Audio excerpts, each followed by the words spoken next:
अल्हम्दुलिल्लाहिल्लज़ी अल्लमल इंसान मा लम यअलम वस्सलातु वस्सलामु अला क़ासिमिल उलूम वल हिकम व अला आलिहि व सहबिहि सादातिल गुरुब वल अजम। अम्मा बाद फ़अऊज़ु बिल्लाहि मिनश शैतानिर रजीम। बिस्मिल्लाहिर रहमानिर रहीम।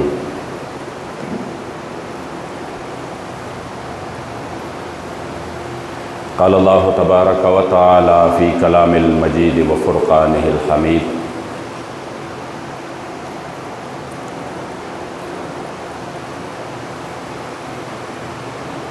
वलिल्लाहि अलन नासि हिज्जुल बैति मन इस्तताअ इलैहि सबीला।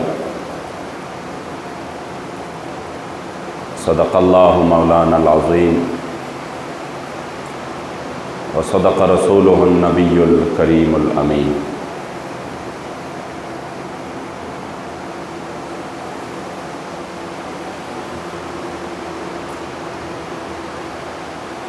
फ़उसीदो द मदीने मुनव्वरे ज़ड़गिया।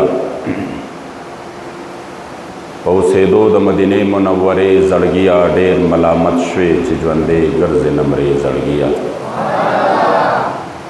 पौख को गर्म खो जानन पसता हर्ज़ जड़ल दिल तपकार दी गर्मी विनी कलरे ज़ड़गिया। अवार्श न चिपोरता ता मनल द महबूब दुर्शला। अर्श न चिपोरता ता मनल द महबूब दुर्शला। नंद हगे दुर्शल पखवा के जड़े दे ज़ड़गिया। औस्ता ढेर ज़ैबा महबूब चिडेर मुंजुन कड़ी पके। स्ता ढेर ज़ैबा महबूब चिडेर मुंजुन कड़ी पके। नन खो हगे मेहराब के सर पर सजदवे ज़ड़गिया। और महबूब लगवाड़ा वसीला द मोहब्बत प कमाल। महबूब लगवाड़ा वसीला द मोहब्बत प कमाल। रो रो नातुन बजानान ता औरवे ज़ड़गिया। और पखपोच गर्ज़े द जानान कुसो की कुज कुज गोरा। पखपोच गर्ज़े द जानान कुसो की कुज कुज गोरा। चिनश्वे दे कुसो के खौरे और इरे ज़ड़गिया। और चरता गुलजार द वसल। चरता गुलजार द वसल। चरता मोहम्मद अमीन ख्वार अज़ली बरखिदी द कुल नज़ारे ज़ड़गिया। क़ाल अल्लाहु तबारक व तआला फ़ी शान नबिय्यिना मुख़बिरन व आमिरा। इन्नल्लाहा व मलाइकतहु युसल्लूना अलन नबी या अय्युहल्लज़ीना आमनू सल्लु अलैहि व सल्लिमू तस्लीमा। शौक़ व मोहब्बत से अल्लाहुम्मा सल्लि अला सय्यिदिना व मौलाना मुहम्मदिन अदद मा फ़ी इल्मिल्लाहि सलातन दाइमतन बिदवामि मुल्किल्लाह। सलातन व सलामन अलैका या सय्यिदी या रसूलल्लाह व अला आलिका व अस्हाबिका या सय्यिदी या ख़ातमन नबिय्यीन। क़दरदानो मशरानो पेशरानो रब्बे ला यज़ाल और रब्बे बेनियाज लाख लाख शुक्रुन दी च मुंगा तासे दुआन जहान द सरदार आकाए नामदार द ख़पल उम्मत गमख्वार द ख़पल करीम आका सल्लल्लाहु अलैहि वसल्लम प उम्मत के मोमिनान मुसलमानान पैदा करी। अल्हम्दुलिल्लाह। यो डेरा मुबारका और द कदर वड़ म्याश द ज़िलहज्जे शुरू की दुन के दा और हाजियानो साहिबानो द हज बैतुल्लाह शरीफ द बाबरकत द सआदत और द खुशालो द सफ़र द पारा तकरीबन अक्सरियत हाजियानो साहिबानो चिकुम द पाकिस्तान नज़ीद आगी सफ़र शवे दे रसीदली दी या सोख बीखी प आखिरो मरहलों की दी और सबाबल और रज़ फ़्लाइट थे और रवान दी। नटोल नावल दा दुआ दा अल्लाह करीम जल्ल जलालुहु ना चा चा द हज बैतुल्लाह इरादा करे वा और सोख लाड़ल और सोख रवान दी। बल्कि सिर्फ द पाकिस्तान न द टोली दुनिया न च मुसलमानान पदागे काफ़िला द इश्क व द मोहब्बत की शामिल दी। और द हरमैन शरीफ़ैन व द दे बाबरकता बासआदता او د خوشحالو سفر دغه لوی خوشقسمتي او خوشبختي الله نصیب کړه. الله کریم جل جلاله دې د دغه ټولو دغه حجونه مقبول وګرځي، حاضرې دې الله مقبولی کی، دعاګانې دې الله د امت مسلمه په حق کې قبولی کی، او دا کوم حالت چې په امت مسلمه باندې راغلی دی او د هر طرف نه مسلمانانو په ایمان او په اساس د ایمان په اساس او بنیاد باندې حملې شروع دي او د اسلامی اقدارو د ختمولو کوششونه شروع دي او دا د ظلم بازار ګرم دی او دا غریب چې دی ورځ په ورځ باندې د غربت په هغه جرنده کې څه کېږي، مکمل طور باندې برونه کېږي. نو چې څومره دعاګانې وي د هغې الله دې د دغې امت مسلمه په حق کې ټولې قبولي او منظوري کړي او رب العزال د امت مسلمه د دې انګریز د غلامۍ نه، د دې امریکې او د هغې د یهودو د ایجنټانو او د هغې د یارانو د قادیانانو د هغې د یارانو د غلامۍ نه په حقیقي معنو کې آزاد کړي. او دا یقیناً حقیقت خبره دا ده چې پاکستان چونکې آزاد شوی د اسلام او د مذهب په نوم باندې دی او اسلاف و قربانۍ هم د دغې دپاره ورکړې وې، نو دا خو هسې معیشت هم تباه شو، خو که دا معیشت ډېره ترقي هم کړې وې او اسلام ته خطره وې او اسلامي اقدارو د ختمولو کوششونه چې څنګه شروع دي همداسې کېدی او یا چې کوم دی قادیانانو له مخې ورکېدی، نو حقیقت دا دی چې بیا هم پاکستان غرق او تباه و. خو چونکې چې چا اسلام ته سپک کتلی دی، چا د حضور د عزت سودا کړې د هغې خو بیا خوشحالي نه ده لیدلې چې مسلمان وي او هغه د حضور د در خاورو ته سپک کتلی د هغه الله بیا دنیا کې هم ذلیل کوي. خو د چا ذلت فوراً وي، د چا هغه لږ وخت پس وي. خو ذلت چې دی سوال نه پیدا کیږي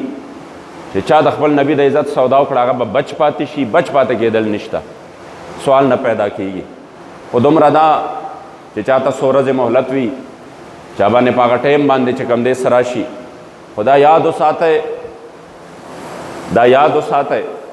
چې د حضور علیه الصلاة والسلام حضرت صاحب د روح المانی علامہ علوسی یو روایت را نقل کړی دی، جبرائیل علیه الصلاة والسلام یو ځل د مدینې منورې کریم آقا مبارک تپوس وکړ او ورته وفرمایل چې جبرائیله ته په کومو موقعو کې داسې ده چې په ډېر مشقت او ډېرې تیزۍ سره ته دنیا ته راغلی؟ یا مبارک ورته فرمایي چې قربان شم درنه څلور موقعې داسې وې. یو چې کومه موقع نږدې را روانه ده د قربانۍ، چې چا د قربانۍ ارادې کړي دي، الله دې ارادې خالص کړي، نیتونه خالص کړي او الله دې ولا طاقت او همت ورکړي چې د چا وس طاقت نشته، الله دې ورته د خپل در نه اسباب د خیر برابر کړي. دا مبارکه ورځ د قربانۍ را روانه ده په دغه عظیم امتحان کې چې زمونږ نیکه مبارک هغه کامیاب شوی او الله کریم جل جلاله د مدینې منورې د کریم آقا صلی الله علیه وسلم یعنی محبوب علیه الصلاة والسلام نیکه مبارک هغې مبارک پکې داسې کامیاب شوی چې الله کریم جل جلاله په هغې امتحان کې چې غټ خلک وو، غټ امتحاناتو، ابراهیم علیه الصلاة والسلام له په ډېر عمر پس یعنی د هغې مبارکو ډېر عمر تیر شوی او کم ته چې مونږ او تاسو عام طور باندې د بوډاوالي عمر وایو، هغې عمر ته راغلی و، ګیره مبارکه چې کم دی څه شوې وه، سپینه شوې وه او په هغې عمر والا الله جل جلاله بچی د اسماعیل علیه الصلاة والسلام غوندې ښایسته او ښکلی بچی والا الله پاک ورکړ. او بیا چې کله هغه مبارک چې کم دی یو داسې حد ته ورسېده چې د انسان د مینه په دغه وخت کې د خپل بچي په یو سکنډ کې په هغه باندې ماتېږي، په هغه ټایم کې یعنې د امتحان راغی او امتحان چې راغی امتحان هم داسې نه و چې یو چې کم دی یو څاروی حلال کې یا بل څه وکړي، امتحان هم د دغې بچي د ذبح کېدو امتحان و. بس لږ انسان تصور وکړي، تصور نه پته لګي چې خپل بچی او بیا د اسماعیل علیه السلام غوندې بچی. اسماعیل علیه الصلاة والسلام خو ډېر ښکلی و او ښکلی به ولې نه و، د اسماعیل علیه الصلاة والسلام په تندي کې به نور د مدینې منورې د جانان مبارک ځلېده. نو چې کله د دې مبارکو د هغې ذبح وخت راغی او کله اسماعیل علیه الصلاة والسلام په رضا باندې په بالکل په خوشحالۍ باندې خپل بابا ته ووایي که دا حکم د الله د طرف نه انشاءالله تعالی ته به ما شاکر او صابر بیا مومې، زه به چرې په دې کې شکایت قدرې ونه کړم، زه به ډېر صبر وکړم او ته تکړه شه چې څه حکم درته الله پاک کړي وي هغه وکړه. ابراهیم علیه الصلاة والسلام مبارک چې کوم دی چاړه په لاس کې راواغسته او دا مبارک د الله پاک حکم او د الله د حکم مطابق خپل بچی د چړې د لاندې سملو. او دام نه عزتمند او بعضې خلق داسې دي چې د تقریر د ښایست دپاره او د خلکو د یو څو اوښکو دپاره هغوی چې کوم دی په داسې حساسو معاملاتو کې هم دروغ نه کار واخلي. د انبیاء کرامو د عزت او د عصمت او د پاک دامنۍ او د هغې د عزت او د ناموس خیال ونه ساتي او هغه خبرې شروع کی چې هغه ما ته عام طور باندې چا پسې وکړو کیدی شي ټوپک را پسې راوالي. کله چې کوم دی وی ابراہیم علیہ السلام بارہ کې څه وایي 90 سال کا بڈھا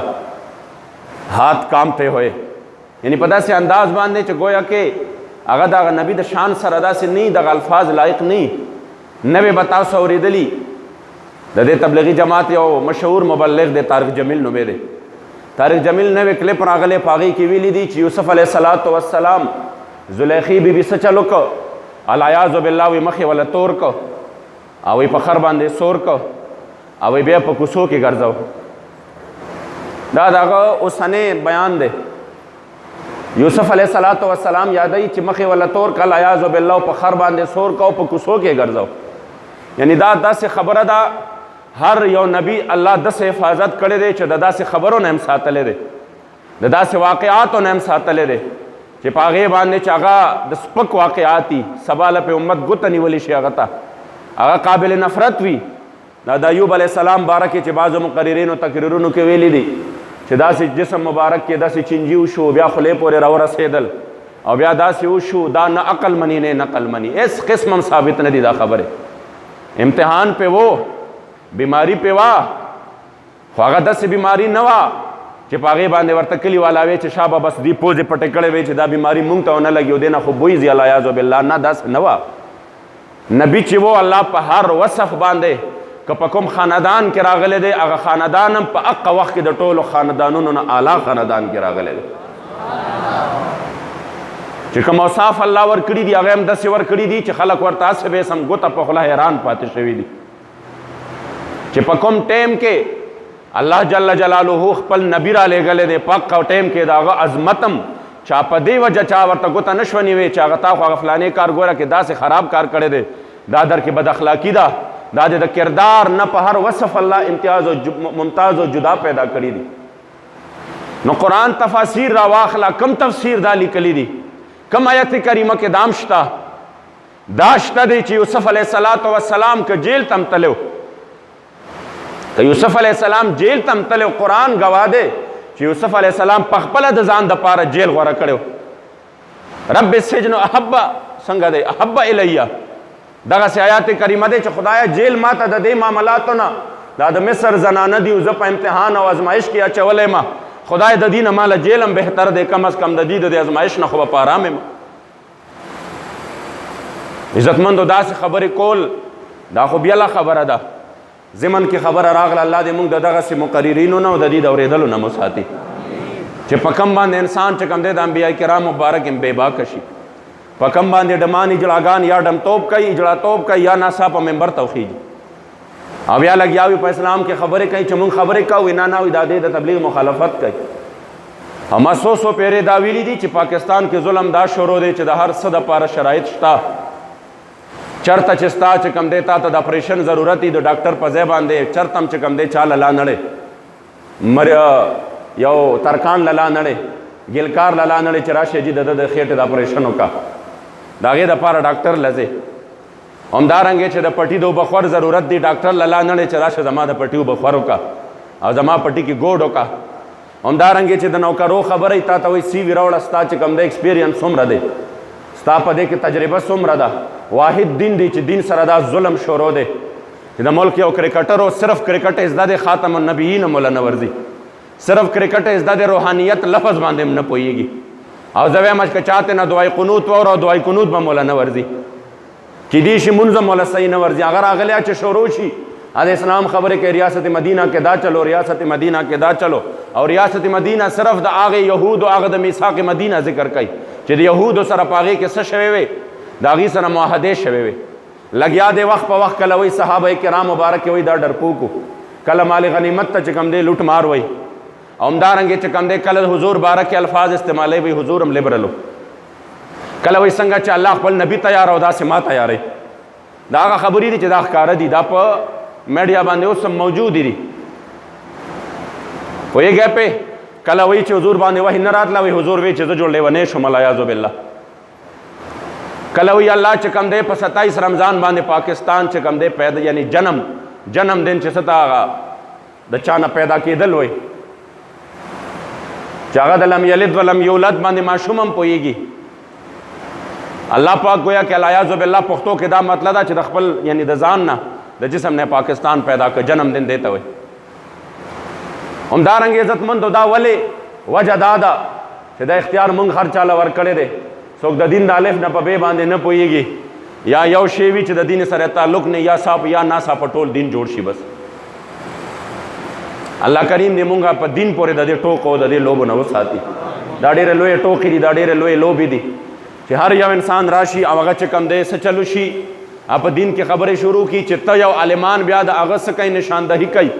او علما د هغه گرفت کوي نو بیا وایي دا مولیان څه د دین ټیکهداران دي دویمه خبره بله نشته او دا فتوې ولې د دې په جیبونو کې نه به تا فتوه لګولي نه به تا د فتوې خبره کړي تا به محض خپل چون کې علماو له الله جل جلاله دا ډیوټي لګولې ده زما محبوب علیه الصلاۃ والسلام چې د خپل امت د علماو تذکره کوله اول حضور علیه السلام مبارک چې کوم دی یو تکیه ته ډډه مبارکه والې وه او دی مبارک هغه خبره د بني اسرائیلو د علماو کوله وایي د هغې علما چې وو نو دا چې کوم دی څه چلو د هغه امر بالمعروف او نهی عن المنکر طاقت ترې نه سلب شو د خپل وخت لوی لوی هغه سلاطین او بادشاهانو سره به ناسته پاسته راغله چې د بادشاهانو سره ناسته پاسته شوه به د هغې سره یو ځای شو ګډ وډ شو بیا به د هغې بدو ته بد نه شو ویلی بیا د هغې غلامان جوړ شو صحابه فرمایي چې حضور دا خبره وکړه او حضور په دغه وخت کې تکیه والې وه وایي ناڅاپه حضور علیه الصلاۃ والسلام مبارک کېناسته او ویې فرمایل لا والله حضور مبارک تکیه والې و او کېناسته او ویې فرمایل زما د په ذات د خدای قسمي زما د امت علما به داسې نه کوي لتأمرن بالمعروف ولتنهون عن المنکر ولتأخذن علی ید الظالم زما د امت علما چې دا به خامخا امر بالمعروف کوي دا به نهی عن المنکر کوي دی چې یو غلط کار وویني دی به ډایرک هغه منې کوي او دوی به خامخا د ظالم ګریوان ته لاس اچوي دی به ظالم ته خپل سر نه ټیټوي دی به د ظالم په سترګو کې سترګې ورکوونکي وي دا به زما د امت علما وي اوس عزتمندو چې کوم انسان د وخت ظالم جابر ته سترګې ټیټې کي دواړه لاس ورته چې کوم دی کلاو کي هغه لاړه په امریکا کې د ټرمپ سره چې کوم دی یارې دوستۍ مضبوطې کړی اوس یې ورته وویل ورته وی چې دا وګوره پاکستان نه ته ولې نه خوشحالېږې پړومبني ځل ما په پاکستان کې د یو مضبوط مذهبي ګروپ خلاف یو مضبوط کریک ډاون وکړ او په زرګونو علما مې جیل ته واچول جیل کې دننه شهیدان هم شو ګیرې راښکلې شوې پټکي وغورځېدل او ګستاخۍ او بېادبۍ وشوې په یخو یخنو کې موله کمبلې ور نه کړې سخت تکالیفو سره مخ کړل د څه دپاره د هغې ښځې دپاره چې کومې ښځې د دواړو جهانو سردار ته العیاذ بالله کنځلې کړې وې چې دغه ښځه چې کوم دی ما رها کوله د ښکاره الفاظ دي ما درته پښتو کې مطلب او مقصد بیان کو تاسو ساده خلک یې بیا ته بل څه جوړوئ د مطلب او مقصدو چې ما چې کوم دی پړومبني ځله وي دا کار بل چا نه شو کولی دا کار صرف ما وکړو دا خبرې شوي دي که نه دي شوې دا کار صرف ما وکړو او د هغې دپاره گویا کې دا مطلب و چې اوس مې په غلامۍ کې نه اخلې نو بس زه نور څه وکړم په کار دا ده چې اوس خو مې غلامۍ کې واخلې دلته هغه خلک چې یو قوم یې داسې بې باکه تیار کړو چې نه د دین اسلام پورې م ټوکې د صحابو د عظمت خبره راشي دي ته د لیډر عزت چې کوم دی ګران شي د اسلام خبره راشي دي ته د لیډر عزت ګران شي هغې بریتونه تاول وایي نه نه نه دا خو پړومبني ځل باندې د یو قوم مشر چې دی په کمیس پرتوک کې هلته تللی دی څه چلو شو چې تللی دی یعنی دا چې کوم دی دا د تورې خبره وه نه نه نه پړومبني ځل یو خپې په بله راړولې ده آیا دا د ناستې انداز دی دا د ناستې انداز دی لږ چې کوم دی خلک بهر ټوله دنیا دی ویني والله که دا د یو مهذب سړي د ناستې انداز دی چې ته خپه په بله باندې راواړی که نه دا انداز مهذب دی ماله جواب راکړی دا یو مهذب انداز کیدی شي زده که د هغې خلکو نه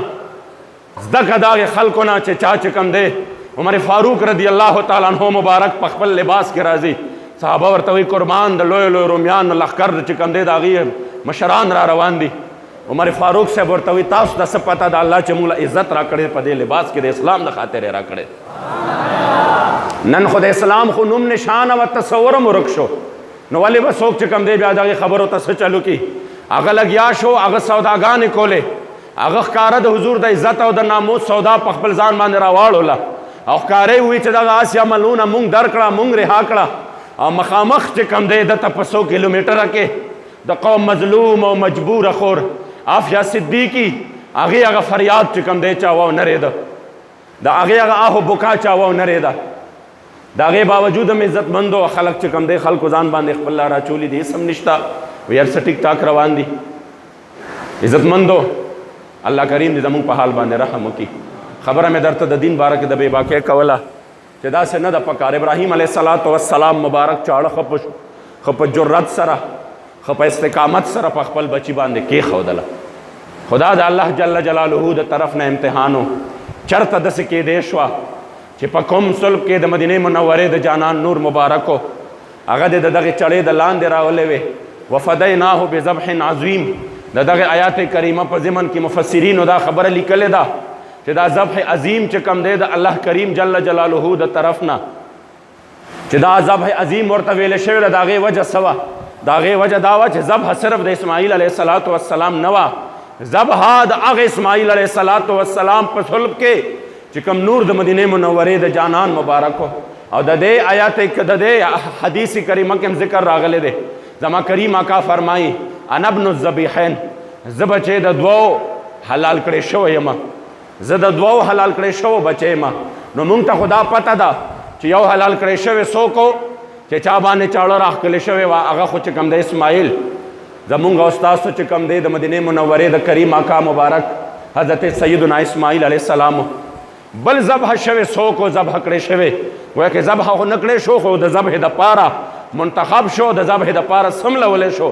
هغه د معبود مدینې منورې د جانان والد صاحب محترم حضرت عبدالله صاحب مبارک او دا واقع اوږده ده چېرته به یې درته وکړم انشاءالله تعالی ځکه مې عزتمندو الله جل جلاله امتحان کې کامیاب کو علامه علوسی فرمایي چې حضور ته جبرائیل علیه السلام روایت را نقل کړ جبرائیل علیه السلام وفرمیل چې ما ته الله وفرمیل جبرائیل لاړ شه جبرائیل لاړ شه او زما د اسماعیل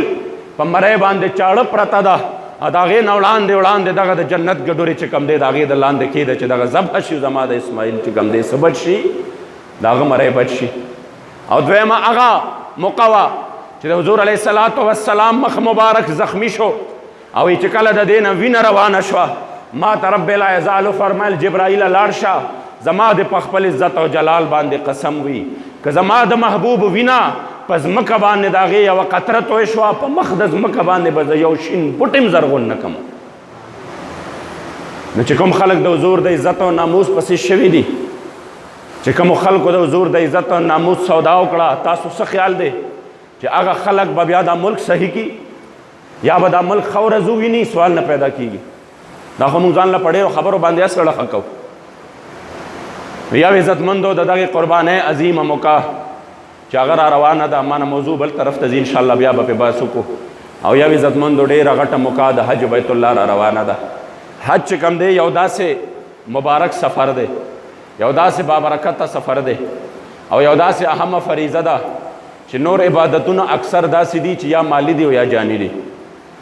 یا صرف مالی دی یا صرف جانی دی زکات دی نو هغه مالی عبادت دی پوهېږئ دې باندې همدارنګې چې کوم دی مونځ دی هغه بدني عبادت دی همدارنګې روژه ده هغه بدني عبادت دی په عزتمندو حج یو داسې عبادت دی چې دا هم مالی دی هم بدني دی حج کې صرف مال نه لګي د انسان حج د انسان د صحت امتحان مخلي پوهېږئ دې باندې دا مصیبت او د صعوبت او د تکلیفونو سفرونه اوس خو لږه ډېره اسانه شوه دا د دې نه وړاندې په میاشتو سفر به چې بحري جهاز کې و او یا به په میاشتو 15 میاشتو 6 میاشتې سفر چې دی په اوښانو باندې و او یا به داسې پیاده سفرې وې نو گویا کې دی به د انسان هغه بدني امتحان هم اخیسته اوس هم چې کوم دی د انسان بدني چل ته لاړ شي هغه ټول مناسک داسې دي چې هغه انسان بدن روغ نه وي هغه نشي کولی هغه نو دا یو داسې عبادت دی چې په دې کې دواړه مشقت دي یو پکې مالی مشقت دی بل پکې بدني مشقت دی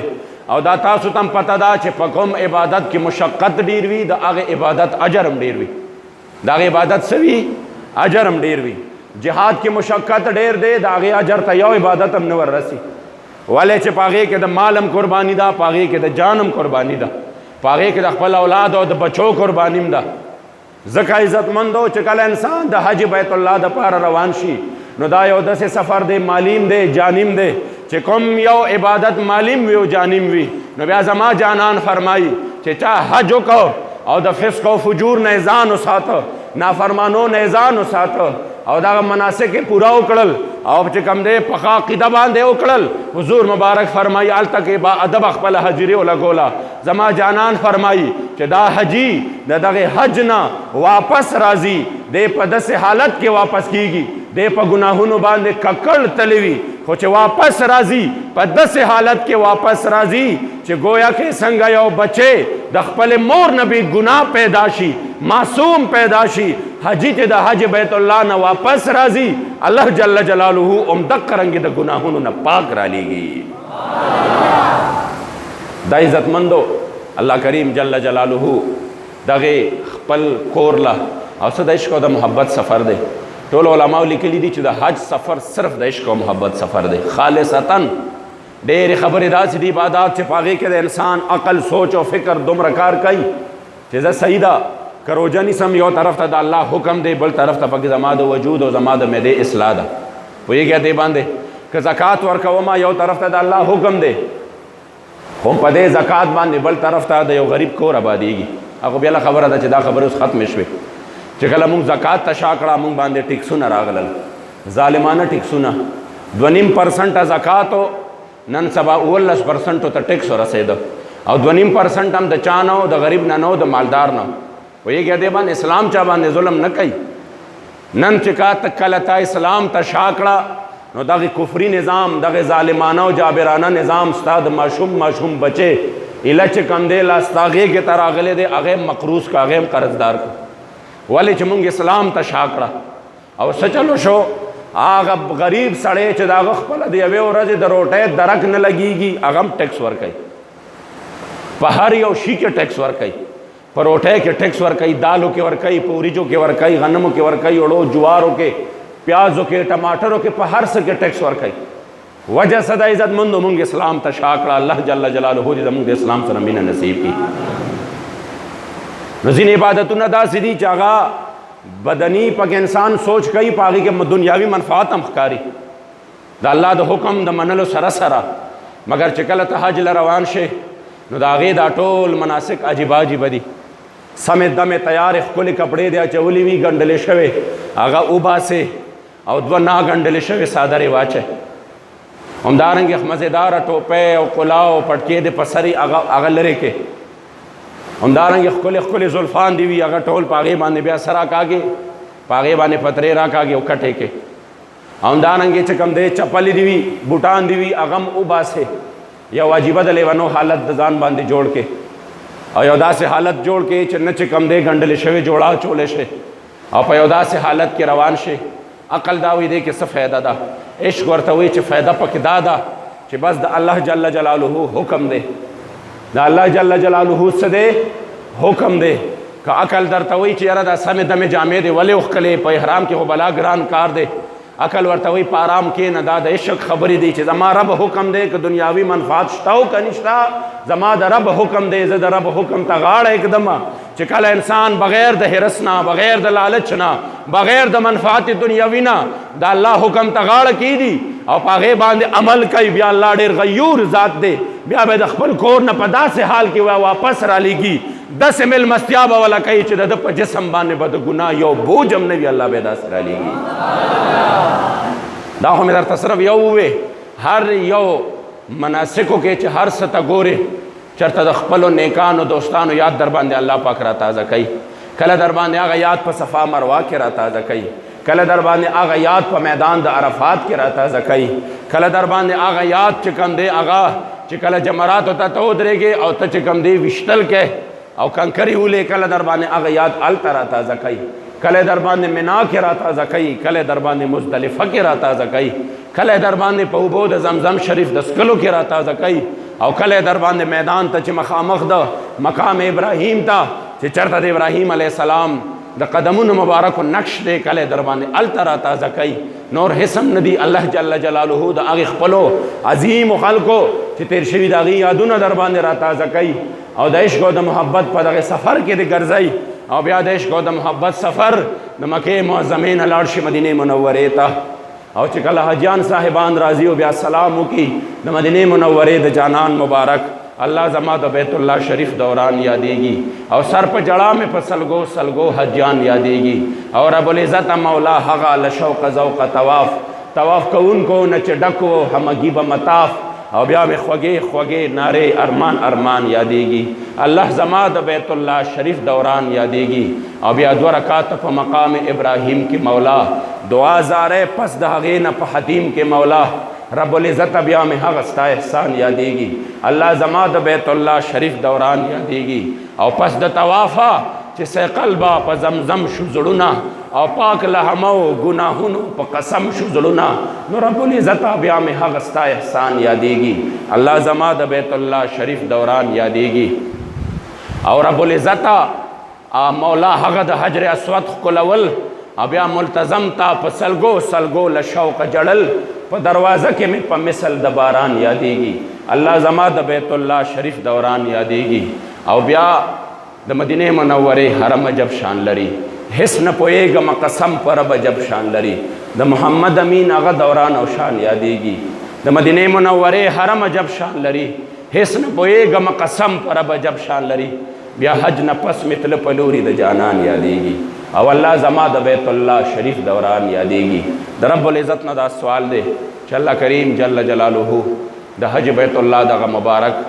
سعادت او د خوشحالو د عشق او د محبت دغه سفر زمونږ او ستاسو بار بار په حلال مال باندې حرامو مالونو باندې یاد ساتئ حجونه نه کېږي پوهېږئ دې باندې حرامو مالونو باندې حجونه نه کېږي نه قبلېږي په حلال مال باندې دی الله کریم جل جلاله مونږ او تاسو دقه مبارک و مقدس و مقامات و دیدار بار بار نصیب کی اور رب العزال دے چې څومره حاجیان صاحبان تلی دی یا روان دی الله دې د ټولو حج مقبول نصیب کی انشاءالله را روان جمعې لبا د قربانۍ په بعضې فضایلو او مسایلو باندې انشاءالله تعالی خبرې وکړو خو دومره درته وایم که کومو دوستانو د قربانۍ ارادې کړي دي نو کوشش دا کوئ لږ په مسایلو باندې ځان خبروئ او د هغې نه پس چې کوم دی بیا قرباني کوئ چې تاسو دا قرباني چې وي او نیتونه بالکل خالص وګرځوئ چې دا قرباني مو چې دا وشي او دومره غټ او لوی یو د ابراهیم علیه السلام مبارک د هغې سنتو یاد را تازه کېدل دي او دا لیبرل همیشه لګیایي په داسې وخت کې چې دا دومره وینې تویېږي نو دا پیسې دې دغه له ورکړي شي غریبانانو له ورکړي شي دا دې دا چلو شي نو د دغې خلکو مقابله پکار ده دوی زموږ ټول اسلامي اقدارو پسې ښه مکمل راغستې ده پرې دې یو سیزم نه پوهېږئ دې باندې دا وړې خبرې نه دي چې په 40-50 کالو نه په ټي وي باندې اذان کېږي او اذان بند شو دا وړې خبرې نه دي دا وړې خبرې عام خلکو ته ښکاري خو دا غټې خبرې دي د دې مطلب دا دی چې سبا ستا د لوډ سپیکر د اذان هم بندېدو والا دی دې باندې پوهېږئ سبا دا وخت څنګه چې په تیر حکومت کې د نواز شریف په حکومت کې تیر نون لیگ حکومت کې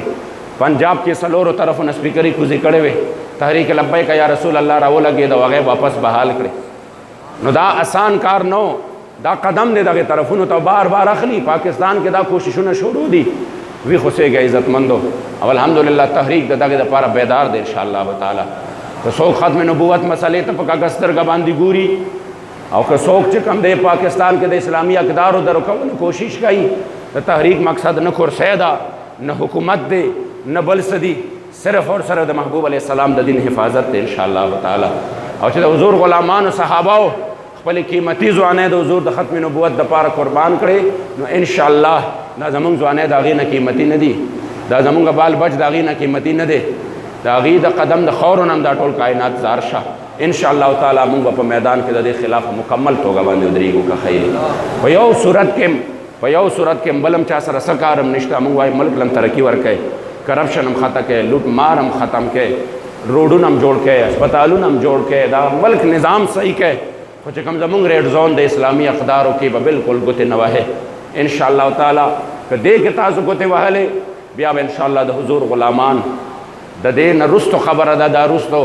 چې ته زمونږ کارکنانو ته ټلیفونونه کوي او دا کوي او دا کوي چې جیل به دا چلو شي بیا به دا چلو شي بیا به کریک ډاون شروع شي موږ وایو موږ حاضر یو چې سم کې کوه خو ان شاء الله تعالی د حضور علیه السلام په عزت او ناموس باندې به آنچ نه راولو ان شاء الله.